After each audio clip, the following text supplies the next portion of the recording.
Employees का हिसाब रखने के लिए जो भी एम्प्लॉयज़ की सैलरी है, तो उसके लिए सॉफ्टवेयर में पूरा सेपरेट मॉड्यूल दिया गया है।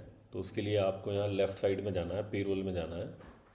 सबसे पहले यहाँ डेजिग्नेशन बना लेनी है। तो यहाँ पे एक स्टाफ के नाम की डेजिग्नेशन बना लो। आप अलग अलग भी बना सकते हो, आपकी मर्ज़ी है। तो एक बना लो स्टाफ की, सेव कर दो। उसके बाद ब्रांच में जाके यहाँ पंप लिख के सेव कर दो। ठीक है, तो ये डेजिग्नेशन और ब्रांच में हमने सेव कर दिया। उसके बाद यहाँ पेरोल में ही यहाँ पर डेजिग्नेशन के बाद आया एम्प्लॉय मास्टर। अब हमें यहाँ पर एम्प्लॉय क्रिएट करने हैं। तो हम यहाँ पर एम्प्लॉय का नाम लिखेंगे, उसका फादर नेम आपने लिखना है, बाकी जो डिटेल है वो आपने डालनी है, डाल लीजिए। अब यहाँ पर ज्वाइन डेट आएगी। तो सॉफ्टवेयर जिस डेट में एंट्री डालनी शुरू कर रहे हैं, तो जैसे फाइनेंशियल ईयर है 1 अप्रैल, मिनिमम डेट यहाँ पे 1 अप्रैल 25 कर लो आप ज्वाइन डेट, या वो एम्प्लॉय की जो एक्चुअल ज्वाइन डेट है वो आप यहाँ डाल सकते हो। और अगर उसने एम्प्लॉय ने बीच में किसी डेट में ज्वाइन किया है, तब भी आपको यहाँ पे फर्स्ट डेट ऑफ मंथ डालनी पड़ेगी। उसके बाद यहाँ ये बाकी इन्फॉर्मेशन आप डाल लीजिए। डेजिग्नेशन और ब्रांच सेलेक्ट करनी ज़रूरी है। जॉब स्टेटस आप परमानेंट या कॉन्ट्रैक्ट जो मर्जी डाल लीजिए। ये इन्फॉर्मेशन डालने के बाद आपने यहाँ पर इसे सेव कर देना है। अगर आप चाहें तो यहाँ पर उसकी अदर डिटेल भी डाल सकते हो, उसका एड्रेस डाल सकते हो, उसकी फ़ोटो सेलेक्ट कर सकते हो, उसका आधार नंबर, ये बैंक, क्वालिफ़िकेशन, एक्सपीरियंस, पेरोल, तो ये सारी चीज़ें आप डाल सकते हो। मिनिमम रिक्वायरमेंट है खाली एम्प्लॉय का नाम और डेजिग्नेशन और ब्रांच। इसको करके आपने यहाँ सेव कर देना है।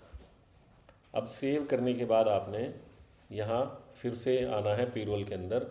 तो आपको थर्ड ऑप्शन मिलेगा एम्प्लॉय सैलरी। आपको एम्प्लॉय सैलरी में उस एम्प्लॉय की सैलरी डालनी है।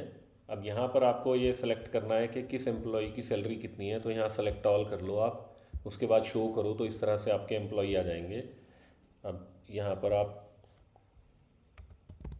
सैलरी सेलेक्ट कर लो, ये वीडियो वगैरह आपको डालना है तो डाल दो। उसके बाद आपको यहाँ पर वर्किंग आवर डालने ज़रूरी है, यानी कि सैलरी और वर्किंग आवर ये डालने ज़रूरी हैं। इसको डाल के आपने यहाँ सेव कर देना है। अब ये आपको हर मंथ में नहीं डालनी है। जैसे अभी हमने February 26 में डाली, तो अब ये तब तक 20,000 जो डाली है, ये 20,000 एप्लीकेबल होगी जब तक ये चेंज नहीं हो रही।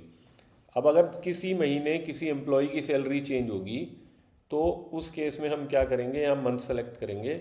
अब अगर सपोज़ एक एम्प्लॉय की सैलरी चेंज हुई है, तो खाली एक एम्प्लॉय सेलेक्ट करेंगे, शो करेंगे और उसकी सैलरी यहाँ पर डाल देंगे।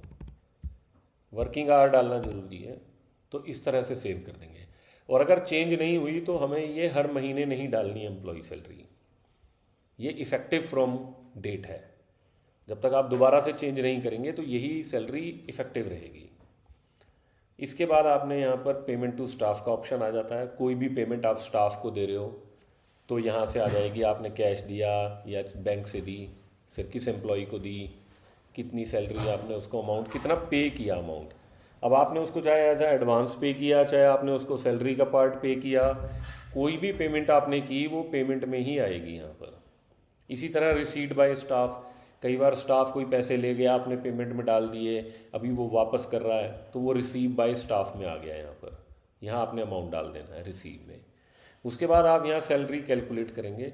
सैलरी कैलकुलेट करने के लिए यहाँ आप मंथ सेलेक्ट करेंगे, शो करेंगे, तो ये एम्प्लॉई आ जाएंगे आपके यहाँ पर।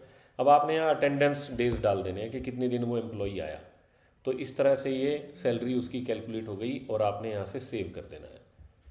तो जहाँ भी जो भी आप एंट्री डाल रहे हो, हर जगह आपको लिस्ट मिलेगी, शो करना है, आप एडिट कर सकते हो, वो सारी चीज़ें आप कर सकते हो। तो इस तरह से आप यहाँ से अपना पेरोल बंदों की सैलरी मेंटेन कर सकते हैं। अगर आपको अटेंडेंस लगानी है तो यहाँ पर अटेंडेंस का भी ऑप्शन है, एम्प्लॉई अटेंडेंस का। तो यहाँ आपने डेट, ये गेट अटेंडेंस क्लिक करेंगे तो ये यहाँ पर आपका एम्प्लॉयज़ की लिस्ट आ गई।